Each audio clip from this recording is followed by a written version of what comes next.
সূরা আল ফাতিহা সূরা নং ১ আয়াত ৭ বাংলা উচ্চারণ ও অর্থসহ। বিসমিল্লাহির রাহমানির রাহিম অর্থ শুরু করছি আল্লাহর নামে যিনি পরম করুণাময় অতি দয়ালু। ১ আলহামদুলিল্লাহি রাব্বিল আলামিন অর্থ সকল প্রশংসা আল্লাহর জন্য যিনি সকল বিশ্বের পালনকর্তা। ২ আর রাহমানির রাহিম অর্থ যিনি পরম করুণাময় অতি দয়ালু। ৩ মালিকি ইয়াউমিদ্দিন অর্থ বিচার দিনের মালিক। ৪ ইজ্জাকা না'বুদু ওয়া ইজ্জাকা নাস্তাইন অর্থ আমরা শুধুমাত্র তোমারই ইবাদত করি এবং শুধুমাত্র তোমারই সাহায্য চাই।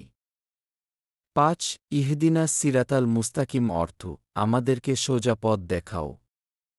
৬ সিরাতাল্লাযিনা আন'আমতা আলাইহিম অর্থ সে সমস্ত লোকের পথ যাদেরকে তুমি নিয়ামত দান করেছ।